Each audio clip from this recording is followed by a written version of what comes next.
आज हम बात करेंगे कॉन्स्टिट्यूएंट असेंबली यानी उस सभा की जिसने हमारा पूरा इंडियन कॉन्स्टिट्यूशन बनाया, और ये कहानी उतनी ही इंटरेस्टिंग है। सबसे पहले कॉन्स्टिट्यूएंट असेंबली की ज़रूरत ही क्यों पड़ी?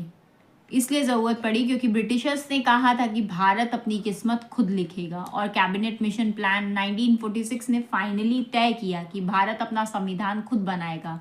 लेकिन इस आइडिया की जड़ और भी पुरानी है।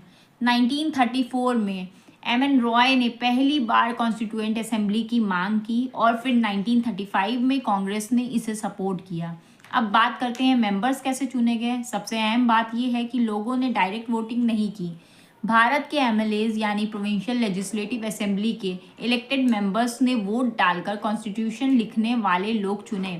कुल सीट्स थी 389, 292 जिसमें से ब्रिटिश इंडिया की थी, 93 प्रिंसली स्टेट्स की, 4 चीफ कमिश्नर की थी और प्रोविंसेस की। लेकिन पार्टीशन के बाद पाकिस्तान वाले मेंबर्स जो थे वो चले गए, और इंडिपेंडेंट इंडिया की कॉन्स्टिट्यूएंट असेंबली में सिर्फ 299 मेंबर्स रह गए। अब आते हैं सबसे इम्पॉर्टेंट नेम्स की। डॉक्टर राजेंद्र प्रसाद जो थे वो प्रेसिडेंट बने, एस.सी. मुखर्जी जो थे वाइस प्रेसिडेंट बने, बी.एन. रॉय जो थे वो कॉन्स्टिट्यूशनल एडवाइज़र बने, doctor B R. Ambedkar drafting committee chairman बने, Jawaharlal Nehru ji union powers committee के हेड बने, सरदार पटेल जी जो थे वो princely states and provincial constitution committee के हेड बने।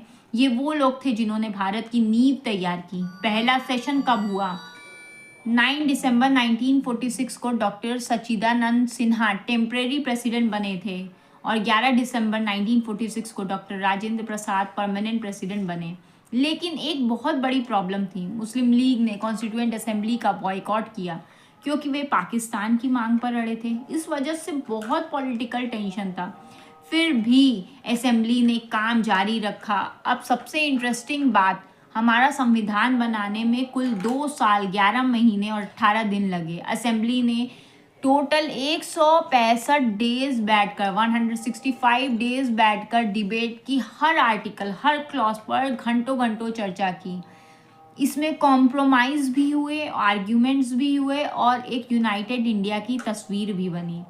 17 कमिटीज़ बनाई गई। सबसे इम्पॉर्टेंट थी ड्राफ्टिंग कमेटी जिसके चेयरमैन थे बी.आर. अम्बेडकर।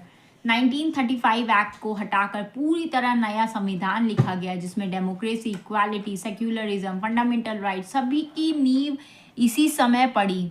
आखिरकार 26 नवंबर 1949 को कॉन्स्टिट्यूशन अडॉप्ट हुआ और 26 जनवरी 1950 को लागू किया गया, जिस दिन इंडिया एक रिपब्लिक बन गया।